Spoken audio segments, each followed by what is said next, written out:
Assalamualaikum warahmatullahi wabarakatuh dan salam sejahtera. Hari ini kita sambung lagi berkenaan dengan modul F024113 Network Structure Cabling. Hari ini kita akan belajar lebih detail berkenaan dengan LA1 iaitu Identify Network Cabling. Slide sebelum ni, video sebelum ni pun juga saya telah terangkan berkenaan dengan kabel network. Jadi untuk kali ini, melibatkan kabel rangkaian. Untuk kali ini punya slide, saya telah perdetailkan lagi, saya telah kompreskan lagi berkenaan dengan kabel koaksial dan juga kabel fiber optik. Slide yang pertama hari itu, slide yang pertama dulu saya dah terangkan berkenaan dengan kabel twisted pair, kabel koaksial kabel dan juga fiber optik. Mungkin pada slide pertama tu penerangan dia agak panjang, slide dia terlalu banyak. Untuk kali ini saya cuba pendekkan dan terangkan dengan lebih detail beserta dengan video, sedikit video untuk tatapan awak semua berkenaan dengan fiber optik. Untuk pengetahuan awak semua, untuk modul untuk kali ini fiber optik saya tidak membuat penilaian amali ataupun buat amali untuk fiber optik. Disebabkan untuk fiber optik kita akan belajar pada semester 2 nanti, iaitu bagi modul fiber network cabling, iaitu F024213, itu modul pada semester 2. Jadi semua kerja-kerja amali akan dibuat pada semester 2, iaitu untuk modul lain. Tetapi untuk kabel twisted pair dan juga koaksial kita akan buat amali pada semester 1 ni. Untuk pengetahuan awak semua, untuk fiber optik dia hanya belajar teori sahaja. Tetapi amalinya kita akan belajar lebih detail pada semester 2, iaitu pada modul fiber network cabling. Alright. Untuk kali ini tujuannya adalah pelajar-pelajar mestilah boleh untuk tajuk koaksial dan juga fiber optik ni terangkan jenis-jenis koaksial kabel dan fiber optik. Yang kedua, terangkan ciri-ciri kabel koaksial dan fiber optik. Jenis-jenis dia. Yang kedua, ciri-ciri bagi kabel koaksial dan juga fiber optik. Dan yang ketiga, terangkan struktur binaan koaksial dan juga fiber optik. Terangkan struktur binaan. Apa ada dekat dalam struktur binaan bagi setiap kabel, iaitu kabel koaksial dan juga kabel fiber optik. Kalau kabel koaksial ada 4 bahagian, ada 4 struktur binaan dia. Manakala fiber optik ada 5 bahagian. Yang seterusnya adalah yang keempat, terangkan jenis-jenis konektor koaksial dan fiber optik. Terangkan jenis-jenis konektor yang ada bagi kabel koaksial dan juga fiber optik. Saya pergi satu persatu. Yang untuk kali ini, dia punya video dan juga slide saya akan perdetailkan. Mungkin hari itu awak agak bercelaru sikit disebabkan terlalu banyak slide dia. Sebab saya saya penuhkan dia punya slot yang pertama tu bagi awak nampak. Untuk kali ini, saya pergi satu-satu, iaitu untuk kabel koaksial. Terlebih dahulu, apa tu kabel koaksial? Merupakan kabel yang biasa digunakan dalam sistem rangkaian. Untuk pengetahuan awak, kabel koaksial ni biasa digunakan untuk rangkaian sistem rangkaian. Kabel ni dah lama dah orang pakai dulu, kabel koaksial ni. Alright. Berfungsi sebagai media penghantaran maklumat suara, gambar dan data komputer. Untuk pengetahuan awak, kabel koaksial ni dia lebih kepada untuk penghantaran maklumat berkenaan dengan data, berkenaan dengan suara, gambar, dan juga data komputer lah. Alright. Selain daripada itu, ia mampu menghalang gangguan daripada luar. Kabel koaksial ni mampu menghalang gangguan daripada luar. Seterusnya, kelajuan data sehingga 10 megabit per second. Dia punya data dia, kelajuan dia, speed dia tu boleh sehingga 10 megabit per second. Alright. Seterusnya, berikut adalah keratan rentas bagi kabel koaksial. Keratan rentas bagi kabel koaksial. Yang first mula copper core, bahagian depan sekali yang boleh menghantar data tu, merupakan penghantar bagi maklumat lah, kita kenali sebagai copper core. Yang kedua, dielectric insulator. Okey, bahagian yang kedua dikenali sebagai dielectric insulator. Dan yang ketiga adalah braided metal shield. Okey, braided metal shield yang part yang ketiga, dan yang terakhir sekali adalah PVC jacket. Okey, ada 4 bahagian. Tolong ingat kerata rentas bagi kabel coaxial. Seterusnya, berikut adalah contoh kabel coaxial, dia punya struktur dia. Okey, tadi dia punya gambar rajah, yang untuk ni yang betulnya dia ada 4 bahagian yang perlu awak ingat. Alright. Seterusnya adalah lapisan kabel coaxial. Saya detailkan, saya terangkan satu persatu berkenaan dengan bahagian-bahagian dalam kabel coaxial. Yang pertama sekali adalah copper core. Lapisan yang paling dalam menghantar isyarat maklumat data komputer. Okey, maknanya tadi saya dah maklumkan, core ni merupakan lapisan yang paling dalam menghantar isyarat kepada sesuatu maklumat lah. Alright. Menggunakan isyarat elektrik sebagai media penghantaran. Menggunakan isyarat elektrik untuk menghantar maklumat. Sebabnya dia menggunakan kabel copper. Serupa juga macam kabel twisted pair. Okey, sama ada kabel UTP ataupun kabel STP. Dia menggunakan isyarat elektrik sebab dia copper. Berbeza pula dengan, jap lagi saya akan terangkan berkenaan dengan kabel fiber. Isyarat dia menggunakan isyarat lain. Okey, yang seterusnya, dielectric insulator. Dibuat daripada plastik sebagai penebat. Okey. Dielectric insulator ni merupakan sebagai penebat bagi kabel tersebut untuk menebat core tu sendiri. Okey, untuk menghalang core tu pergi ke luar daripada permukaan kabel. Adalah braided metal shield. Okey, wayar halus yang tersusun sebagai pengalir ke bumi. Okey, dalam kabel di bahagian kerata rentas yang ketiga tadi adanya braided metal shield. Dianya mempunyai wayar yang halus dan dia halus dan tersusun.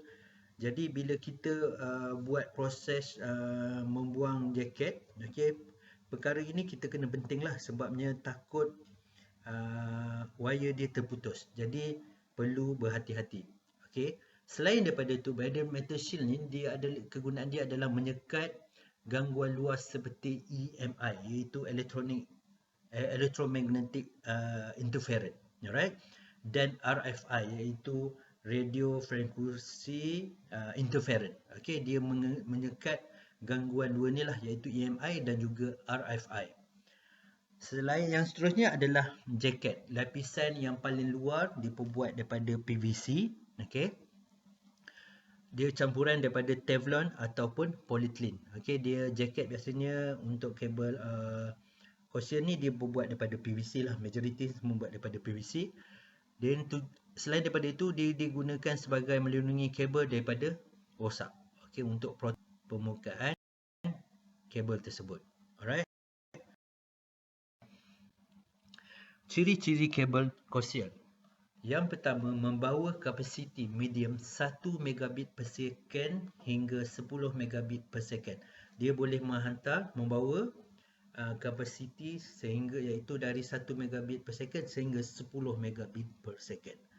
Yang seterusnya digunakan untuk intranet sistem, iaitu 10 megabit per second. Untuk intranet sistem 10 megabit per second sesuai untuk digunakan untuk kabel coaxial. Seterusnya, kos yang mahal berbanding UTP. Untuk pengetahuan awak, kabel coaxial ni dia punya kos dia agak mahal daripada kabel UTP. Sama ada daripada kabel tu sendiri, manakala untuk konektor pun mahal. Okey, untuk pengetahuan awak, kalau kabel UTP menggunakan konektor jenis plastik iaitu RJ45, tetapi coaxial ni menggunakan konektor yang diperbuat daripada besi. Jadi kos dia tu mahal. Alright. Untuk membelilah. Okey, semua. Lepas tu selain daripada tu, kabel tu sendiri agak mahal. Okay, yang seterusnya, yang keempat, mampu menghalang gangguan signal daripada luar. Dia dapat menghalang gangguan daripada luar signal. Contohnya crosstalk apa semualah. Okey, selain daripada tu, jarak penyambungan yang jauh. Boleh disambungkan pada jarak yang jauh. Alright. Berikut adalah contoh konektor yang digunakan untuk kabel coaxial kabel, iaitu yang selalu dipakai adalah konektor jenis BNC, iaitu Bionic Nail Consumer. Okey, manakala untuk pengetahuan awak, biasanya konektor ni memang selalu digunakan untuk membuat penyambungan. Alright. Daripada konektor BNC, kita ada juga konektor jenis TNC, Threaded Nail Consumer. Okey, dia hampir sama dengan BNC, cuma daripada segi struktur dia punya konektor dia tu agak berbeza sedikit. Yang seterusnya ada Subminiature version B, SMB. Okey, ini untuk sistem audio, biasa digunakan konektor jenis SMB ni. Selain daripada itu, ada juga Micro Coaxial Connector MCX. Okey, dia ada berbagai jenis konektor lah. Okey, kalau nak kirakan konektor untuk coaxial ni banyak dah, sebab dia kabel yang dah lama, jadi berbagai pengeluar yang dah keluar jenis macam-macam jenis konektor. Nampak lebih jelas berikutlah contoh. Okey, konektor coaxial. Okey, kalau nak tengok terlalu banyak. Untuk jenis BNC saja ada berbagai jenis keluaran dah. Sama ada BNC SMA pun dah ada macam-macam, FME. Okey, banyaklah keluaran dia. Okey, penggunaan dia bergantung pada peralatan apa yang kita nak pakai, apa data kita nak gunakan. Alright, seterusnya tamat sudah berkenaan dengan tajuk coaxial. Semoga ianya memberi awak maklumat berkenaan dengan lebih detail berkenaan dengan tajuk coaxial. Saya pergi kepada tajuk iaitu kabel fiber optik. Okey, kabel fiber optik ni first kali kita ingat struktur binaan kabel fiber optik. Binaan kabel fiber optik ni dia terbahagi kepada 5. Okey, yang untuk ni tolong ingat struktur binaan dia. Okey, yang pertama struktur binaan dia yang pertama adalah core, yang kedua adalah cladding, yang ketiga adalah coating, yang keempat adalah stringing fiber, dan yang kelima adalah jacket. Okey, tolong ingat struktur binaan ni. Struktur binaan ini akan awak ingatkan balik semula pada waktu semester 2 nanti. Alright. Ciri-ciri kabel fiber optik. Okey, ciri-ciri kabel fiber optik. Yang pertama adalah jaket luarannya diperbuat daripada Teflon atau PVC. Okey, jaket luar dia ni biasanya dia dibuat daripada Teflon ataupun PVC. Yang kedua, stringing fiber atau dikenali sebagai Kevlar, membantu menguatkan lagi kabel dan menghalang daripada kabel pecah. Untuk pengetahuan awak, stringing fiber ni ataupun dikenali sebagai Kevlar ni dia berbentuk seperti tali, okey, berbulu. Jadi dia membantu menguatkan struktur kabel tersebut.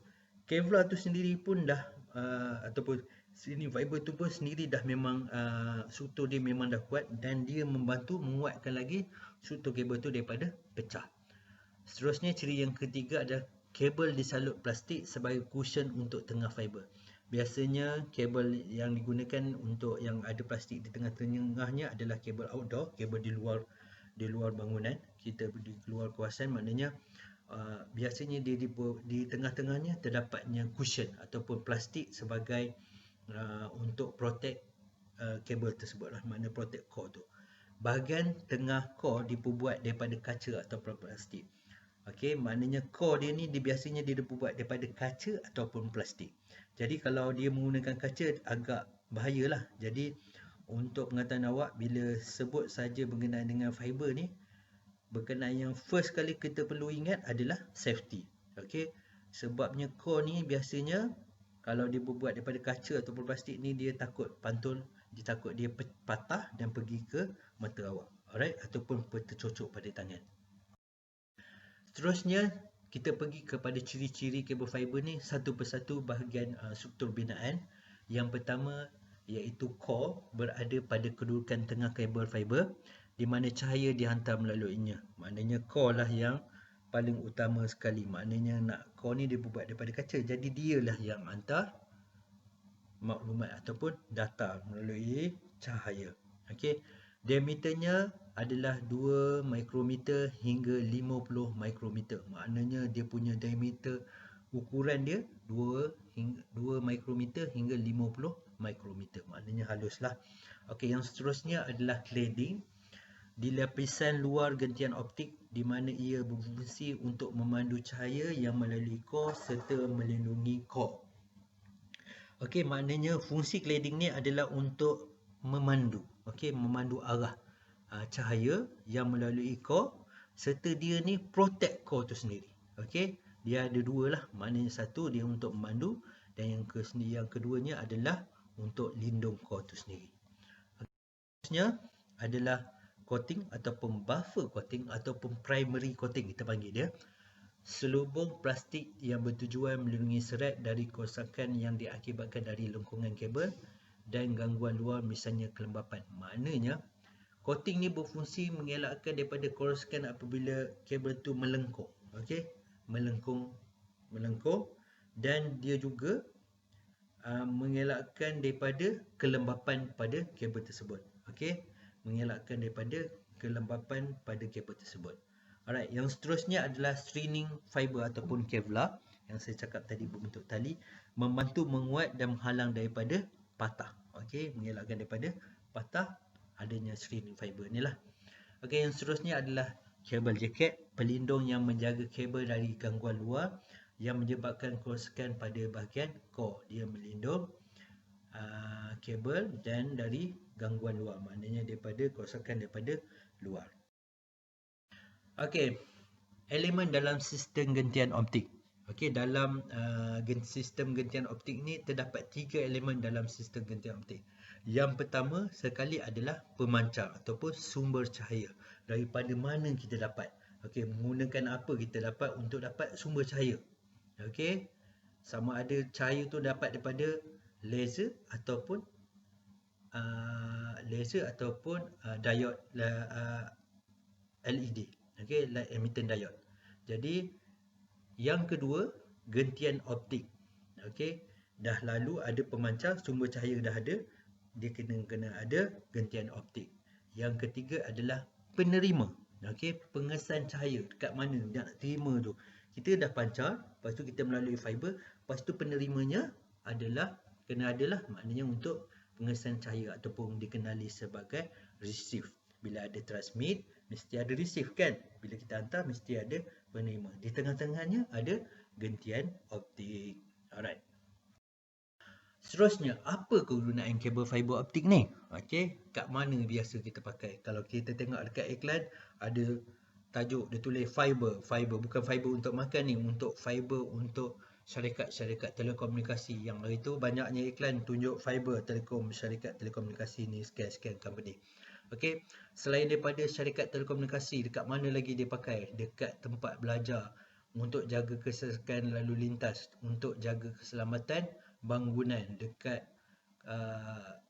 syarikat yang menggunakan alat pengukur, okey, yang menjaga kawalan keselamatan bagi udara, laut apa semua, banyak guna fiber optik. Alright, jadi untuk ini penerangan saya tunjukkan awak apa kegunaan kabel fiber. Okey, yang pertama banyak digunakan di telekom. Okey, syarikat-syarikat telekomunikasi kat Malaysia ni, especially telekom lah. Okey, sudah banyak berubah. Dia dulu banyak pakai kabel copper, sekarang ni banyak guna kabel fiber lah. Alright. Syarikat TMB dan syarikat-syarikat komunikasi negara, syarikat-syarikat telco Malaysia ni semuanya dah mula pakai fiber optik. Bukan baru ni tapi dah lama dah. Yang seterusnya adalah yang kedua, kegunaan dia CCTV untuk kawalan keselamatan bangunan ataupun untuk lalu lintas apa semua. CCTV dia menggunakan kabel fiber optik. Alright. Yang seterusnya rangkaian komputer untuk WAN dan juga LAN. Okey, Wide Area Network dan juga Local Area Network. Dan yang keempat, rangkaian sistem komunikasi dalam kem tentera. Dalam sistem komunikasi dalam kem tentera, okey, sekarang ni kalau dulu zaman dahulu dia banyak pakai sistem manual, sekarang ni banyak ke arah automatik, dan dia menggunakan kabel fiber optik, okey, untuk kem tentera. Selain daripada tu, kawalan dan komunikasi pesawat dekat airport tu apa semua banyak menggunakan kabel fiber optik. Ya, kegunaan dia adalah kawalan dan komunikasi kapal laut, untuk kawal komunikasi dalam dekat kapal laut. Maknanya di laut lah, selain daripada udara, laut pun boleh untuk kabel fiber optik digunakan. Selain daripada tu, yang seterusnya sistem kawalan pada loji nuklear. Untuk loji nuklear, kebanyakannya dari luar negara lah, negara-negara besar menggunakan fiber optik untuk logik nuklear. Seterusnya, penghantaran data dan isyarat kawalan dalam industri kawalan untuk mengawal syarikat-syarikat yang menggunakan industri kilang-kilang yang menggunakan kawalan, dia menghantar data ataupun isyarat kawalan menggunakan kabel fiber optik.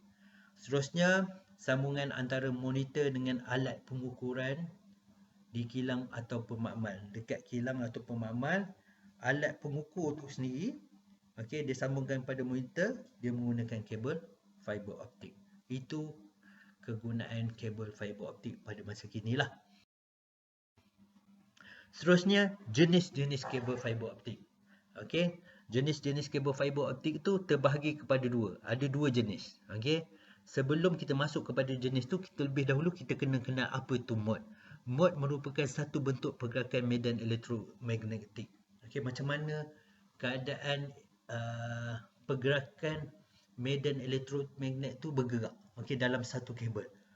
Sama ada dalam bentuk lurus terus ataupun berselerak. Alright. Terdapat dua jenis kabel fiber. Yang pertama kita panggil single mode, yang kedua kita panggil dia multi mode. Single mode dan juga multi mode. Bila ingat saja berkenaan dengan single mode, maknanya satu. Kalau multi mode, banyaklah. Alright. Saya akan pendetailkan satu persatu dengan kabel single mode fiber. Disebut single mode kerana penggunaan kabel fiber ini hanya menyebabkan terjadinya satu mod cahaya saja yang dapat tersebar melalui core pada suatu waktu. Maknanya dia boleh hantar data, bukan data, dia boleh menghantar satu cahaya dalam satu waktu. Diameter core-nya lebih kecil. Dia lebih kecil berbanding dengan kabel multimode. Mempunyai core yang sangat kecil, iaitu antara 3.5 inci atau berdiameter 7 hingga 10 mikrometer. Terlalu halus, maknanya terlalu kecil lah dia punya diameter dia. Menggunakan infrared laser light ataupun ILD sebagai penghantar. Dia nak untuk kabel single mode ni, dia nak tembak cahaya dia menggunakan laser. Alright. Seterusnya, penghantaran data lebih tinggi dan jarak hingga 50 kali lebih dari multimode. Maknanya kabel single mode ni dia 50 kali ganda daripada kabel multimode. Alright, 50 kali lebih dari kabel multimode.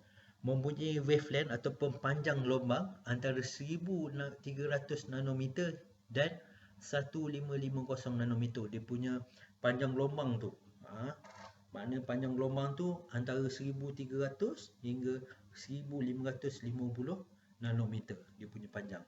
Yang seterusnya biasa digunakan pada sistem submarin dan penghantaran data dalam jarak yang jauh, syarikat telekomunikasi dan kabel TV. Apabila sebut saja berkenaan dengan sistem submarin ni, dia melibatkan kabel dasar laut. Jadi kabel fiber sekarang ni dia menyambungkan di dalam dasar laut. Maknanya biasanya sambungan dasar laut ni antara negara dengan negara lah. Kuranglah penggunaan untuk satu negeri ke satu negeri semua. Dia melibatkan satu negara ke satu negara. Maknanya jauhlah perjalanan benda ni, jarak dia boleh hantar. Jadi selain daripada tu juga, untuk kabel TV pun fiber dah mula dipakai lah. Mungkin awak tengok kat Malaysia ni mula menggunakan kabel fiber. Contoh syarikat-syarikat yang menawarkan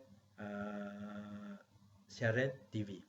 Seterusnya, ia boleh menghantar data pada jarak yang jauh dengan kelajuan yang sangat tinggi. Boleh hantar jarak jauh, lepas tu dia punya speed ataupun kelajuan dia sangat tinggi. Mempunyai satu jenis iaitu single mode step index. Single mode fiber ni dia mempunyai satu jenis kabel iaitu dikenali sebagai single mode step index.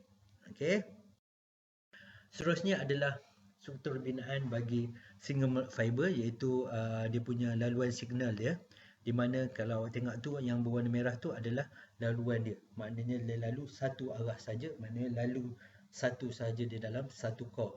Saiz core dia 9 mikrometer, dia punya cladding dia 125 mikrometer. Alright. Seterusnya kabel multimode. Multimode fiber, multimode berarti banyak laluan. Maknanya dia punya laluan dia banyak. Kalau kabel single mode tadi satu saja, yang gambar rajah saya tunjuk tu yang warna merah tu, dia ada satu laluan saja. Tetapi kabel multi mode ni dia banyak laluan. Okey. Biasa digunakan dalam banyak peranti optikal. Dia biasa digunakan untuk alat-alat peranti optikal. Digunakan pada penyambungan sistem rangkaian iaitu LAN, Local Area Network, untuk sesuai digunakan pada jarak dekat dan sederhana. Untuk jarak yang dekat dan sederhana, kabel multi-mode ni lah sesuai digunakan. Kalau kabel single mode ni dia boleh menghantarkan pada jarak yang jauh. Tapi kabel untuk kabel multi-mode ni, okey, jenis multi-mode ni dia untuk jarak yang dekat dan sederhana. Seterusnya, mempunyai saiz core antara 2.5 inci atau berdiameter 62.5 mikrometer. Okey, dia punya saiz core dia 50 hingga 100 mikrometer. Dia punya saiz core dia. Alright. Menggunakan diode ataupun light emitting diode LED sebagai medium pehantaran. Dia nak hantar data menggunakan cahaya, menggunakan LED. Kalau tadi single mode dia menggunakan ILD iaitu laser, tetapi untuk multi mode menggunakan diode iaitu LED. Cahaya boleh bergerak dalam teras dengan melalui beribu-ribu laluan dalam satu core, dalam satu teras. Okey, dalam satu kabel fiber tu dia boleh bergerak dengan beribu-ribu laluan. Alright, berbanding dengan kabel fiber hanya satu arah saja, satu laluan saja. Seterusnya, mempunyai wavelength atau panjang gelombang antara 850 sehingga 1300 nanometer. Okey, panjang dia, gelombang dia 850 sehingga 1300 nanometer. Mempunyai dua jenis iaitu step index multimode dan graded index multimode. Ada dua jenis iaitu step index multimode dan graded index multimode. Okey, berikut adalah pergerakan di dalam satu kabel fiber, pergerakan cahaya, bagaimana dia bergerak dalam beribu-ribu. Okey, saiz core dia 62.5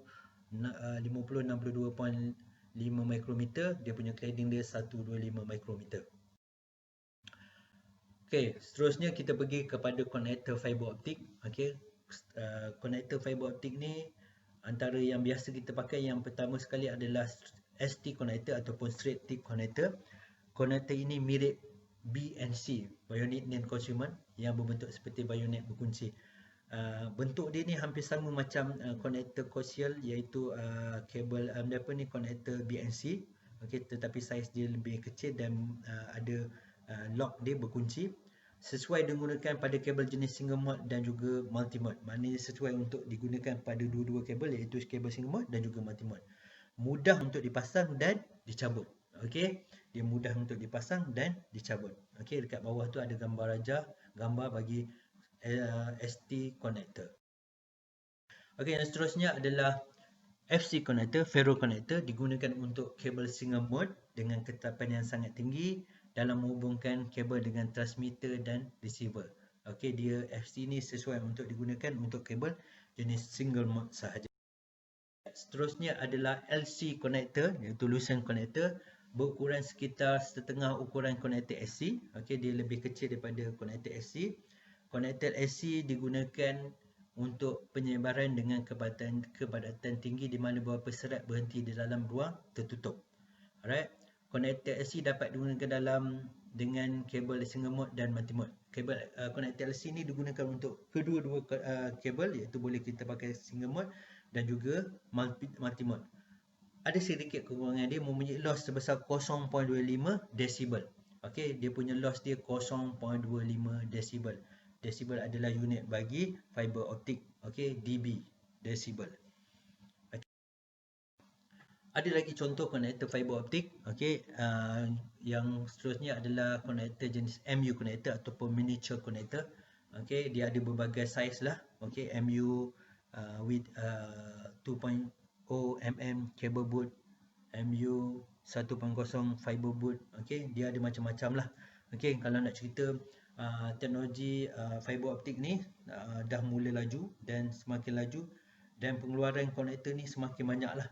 Okey, banyak syarikat-syarikat konektor mengeluarkan berbagai-bagai jenis konektor. Banyak lagi lah.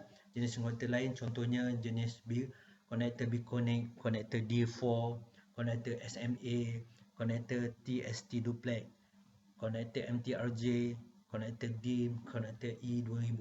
Okey, ini contoh-contoh konektor fiber optik. Kalau nak lebih detail dia punya gambar dan fungsi dia, okey, boleh awak boleh tengok dekat Google lah. Alright.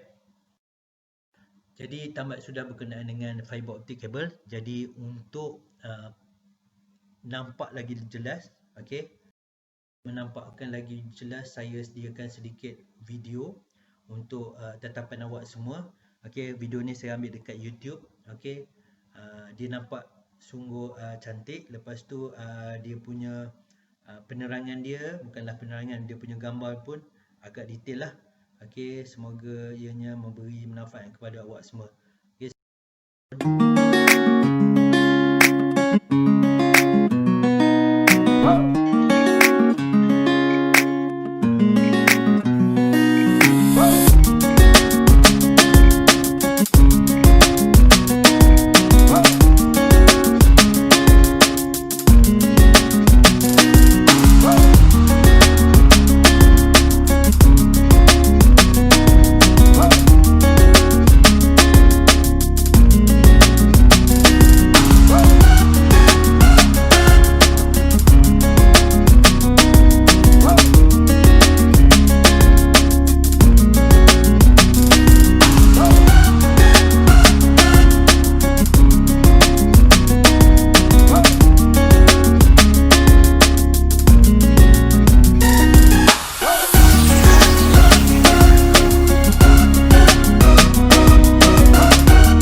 Okey, itu saja video untuk kita pada kali ini. Semoga kita berjumpa lagi untuk next slot. Sekian, terima kasih.